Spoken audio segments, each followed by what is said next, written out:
मामला तो ऑलरेडी आपने पहले भी मैं बता चुकी हूँ कि मामला एक बंदे का है जिसने पूरी तरीके से मुझे ठगने का प्लान करके ये सब चीज़ें किया था। क्योंकि वो बेसिकली जब मुझे बाद में पता चला कि वो काफ़ी और लोगों को ठग चुका है, तो मैं ये खुलेआम कह सकती हूँ कि काफ़ी लोगों को ठगने के बाद उसने ऐसे ही टारगेट किया हुआ है हज़ारों लड़कियों को, मुझे और न जाने अभी और कितनी लड़कियों को वो बर्बाद। नहीं, आप मतलब जैसे कि अभी आप खुल के कैमरे पर आ रही हैं, पहले भी आपका न्यूज़ हुआ लेकिन आप कैमरे पर नहीं थे, आज खुल के कैमरे पर आ रही हैं, तो वो उनका नाम भी जानना चाहेंगे दर्शक हमारे, और वो कहाँ मिले थे आपसे, ये पूरा प्रकरण बताइए। नाम, उसका नाम आईडीज़ और हर जगह पे वो लिखता है राजन पंडित, जो कि फेक है।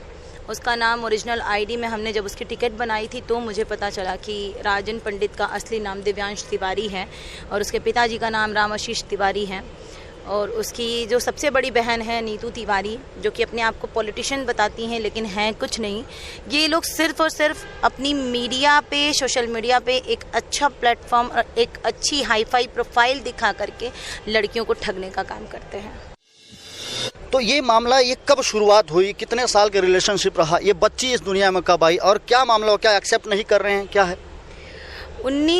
2019 में हम लोग नवंबर के समय से बात करते रहे इंस्टाग्राम पे। फिर उनकी बहनों ने मुझे काफ़ी अपोज किया कि मैं तुम्हें पहले से जानती हूँ, तुम्हारा यहाँ शो देखी हूँ, वहाँ शो देखी हूँ। फिर मैंने अपने मैसेंजर को चेक किया फेसबुक पे, तो वो लोगों का मैसेज पहले से ही पड़ा था। मुझे लगता है वो लोग पहले से ही टारगेट बनाना चाहते थे, लेकिन मेरी व्यस्तता रहने के कारण मैं उन सबों से मिल नहीं पाई थी। लास्ट में मुझे राजन इंस्टाग्राम के थ्रू बात करना शुरू किया, फिर उसकी फैमिली वगैरह मुझे काफ़ी बुलाने लगे, अपनापन दिखाने लगे। इमोशनली उन लोगों ने मुझे बहुत ज़्यादा तकलीफ़ दी है, जिस वजह से मैं आर्थिक और मानसिक और शारीरिक, मतलब तीनों शोषण किया गया है मेरा, और इसमें मेरे काफ़ी पैसे भी उन लोगों ने लिए। राजन का कहना था कि हम शादी करेंगे, हम बहुत अच्छे से रहेंगे, उसको मेरा आने वाला फ्यूचर या बीता हुआ कल सब पता है, सब कुछ पता था कि मैं क्या हूँ, कैसे हूँ, क्या है मेरी लाइफ में। ये जो स्टोरी है इसकी शुरुआत कहाँ से हुई? ये नवंबर से शुरुआत हुआ और इसमें बात होती रही। फिर हम फेब में वो आया बनारस में, जैन में वो मेरे घर मुंबई आया, फिर मुलाकातें होती रही। फिर वो मार्च में वो दिन आया जब हम होली के दिन उनकी बहनों के बुलाने पर उनके घर गए। हम लोगों ने बहुत अच्छे से होली मनाया। होली मनाने के बाद उनकी बहनों ने कहा कि नहीं, अब मैं इतना तुम सपोर्ट करती हो, इतनी अच्छी हो, हम तुम्हारे बैकग्राउंड और सब चीज़ों को जानते हैं, हम तुम्हें एक्सेप्ट करते हैं। हम राजन भी बहुत तारीफ़ करता है तुम्हारी, और चूँकि वो तारीफ़ करता है और हम लोग भी तुम्हें अपना मानते हैं, तो क्यों ना तुम दोनों की शादी करा दी जाए। और राजन ने भी कहा कि आप इतनी अच्छी हैं कि मन करता है आप ही से शादी मैं कर लूँ, बस परिवार का अगर जोर ना रहा तो।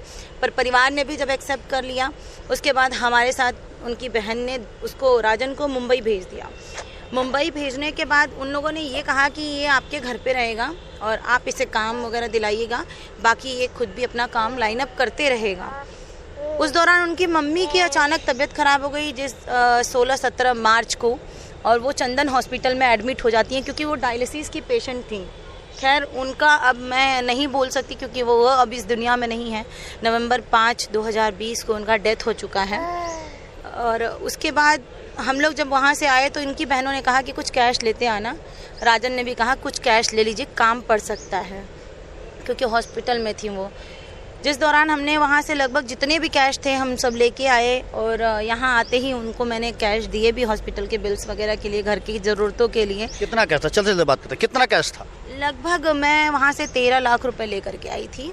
और उसके पहले होली को भी मैंने 7 से 8 लाख रुपए अपने लगातार शोज़ में, जो मैं लगातार शोज़ की थी, लाइक इकाना स्टेडियम में एज एन ब्रांड एम्बेसडर भी आई थी। उसके बाद मेरे 1 मार्च से लेकर के 8 मार्च तक होली के लगातार प्रोग्राम्स थे जिसके कैश पेमेंट थे जी। और मैं लेकर के आई थी, और इन लोगों ने मुझसे फिर बहाने, कितने पैसे? 7-8 लाख रुपए उस समय थे, तो टोटल अब तक 25 लाख रुपए उन लोगों ने मुझसे लिए, जिसमें उन्होंने 10 लाख मुझे दिए बहुत फोर्स करने पे, बहुत रोने गाने पे, बहुत मैसेजेस करने पे। मेरे पास सारे प्रूफ भी हैं। बशर्ते ये है कि ये लोग बदले हैं, मतलब इन लोगों ने कहा शादी के हमने तुमने पत्नी मान लिया है और तुमको अपना बहू मान लिया है, तुमको अपना भाभी मान लिया, बच्चे अब मामी कहते हैं। उनके घर में छोटे छोटे जो बच्चे हैं, 3 बच्चे, अथर्व, गौरा और नानू, तीनों मुझे मामी कहते थे। नेहा तिवारी और ये संजू। कितने दिन आप रही थी वहाँ पर? कितने दिन रही? फिर हम लोग यहाँ से जाने वाले थे क्योंकि 19 मार्च को हम लोग आए थे, तो 20-21 तक उनकी मम्मी डिस्चार्ज हो गई। लेकिन उस दौरान क्या हुआ कि वो लॉकडाउन का समय लग गया, 22 या 23-24 से शायद लॉकडाउन लग गया था। उस लॉकडाउन में जो हम लोग फंसे कि यहाँ पे मैं मई लगभग जून 5 तक थी लखनऊ में। उस दौरान अप्रैल में हमारी मुलाकात बहुत अच्छे से हुई, घर वालों ने एक्सेप्ट करा। फिर इनकी बहनों ने मुझे फोर्स किया कि अब सब चीज़ें हैं ही और तुम उसके साथ एक कमरे में शेयर कर सकती हो, हम लोगों को कोई आपत्ति नहीं है। उनके मेरे मना करने के बावजूद भी उन लोगों ने मुझे बोला कि नहीं तुम लोग साथ में रह सकते हो, हम लोगों को कोई दिक्कत नहीं, तो तुम्हें क्या दिक्कत है। तो इशू कहाँ से आया, इशू कहाँ? इशू आया अप्रैल से हम लोग साथ में कमरे में रहते थे, तो मई में हमें ऐसा महसूस हुआ कि हमारे जो है हमने कंसीव कर लिया है। तो हमने सबसे पहले राजन को बताया, तो राजन के अलग मुंह फूल गया। फिर उसके बाद मैंने बहनों को बताया, तो बहनों ने किट ला के दिया। फिर राजन ने कहा नहीं ये सब फेक है, ऐसा मैंने कुछ किया नहीं, अपने आप को सही बताने के लिए। फिर मैंने देव हॉस्पिटल में अपना चेकअप कराया, जिसकी रिपोर्ट मैंने ला करके उनकी बहनों को उनके घर में सबके सामने रख दिया। फिर भी वो लोग मुझे झुठलाते हैं, नहीं ऐसा नहीं है। और वो लोग भी अपने भाई के साइड हो गए, जो लोगों को मेरा सपोर्ट करना चाहिए था एक औरत होकर के, वो लोग भी बच्चों की माँ है, फिर भी वो लोग अपने भाई की साइड लेने लगे। फिर मैंने बोला कि मुझे यहाँ पे रोज़ रोज़ के लड़ाई झगड़े नहीं रहना है और बाकी की चीज़ें क्लियर कीजिए, मुझे क्या है, आप लोग शादी करवा रहे हैं कि नहीं करवा रहे। बोले अभी बेटा मम्मी तबीयत ख़राब है और लॉकडाउन खुलने दो, करते हैं। क्योंकि मेरे पैसे उन लोगों को और लेने थे। 27 मई तक मुझे नीतू तिवारी ने मेरे पैसे लिए। उसके बाद जो है उन लोगों ने मुझे इतना टॉर्चर किया कि मैंने बोला कि नहीं नीतू दीदी मैं नहीं रह पाऊंगी यहाँ पे, मैं रहूंगी तो मुझे कुछ हो जाएगा। टॉर्चर वो लोग इसलिए करा रहे थे क्योंकि वो लोग कुछ एबॉर्शन की ही बात आई थी, कुछ वही टॉर्चर कर रहे थे कि तुम समझदार हो, अभी तुम्हारा करियर है और तुम अभी इतनी बड़ी सिंगर हो, बच्चा बच्ची क्या करोगी, अबॉर्शन करा लो। राजन ने भी मुझे मैसेजेस पे टॉर्चर करना शुरू किया, दबाव डाला, मेरे हाथ वाथ पकड़ के ऐंठना शुरू किया। फिर दिमाग उनके इतने ज़्यादा ख़राब हो गए थे कि बहुत ज़्यादा अंडरस्टैंडिंग नहीं रह गई थी। तो फिर मुझे नीतू ने क्या किया कि ये लोग जानते थे कि इनके घर पे केस हो सकता है या कुछ अगर गर्भपात कराया, तो इन्होंने कार्तिक तिवारी के पास राप्ती अपार्टमेंट में मुझे शिफ्ट किया। ये कौन है कार्तिक तिवारी, कौन है? कार्तिक तिवारी नीतू तिवारी के बॉयफ्रेंड है, जिन्होंने राप्ती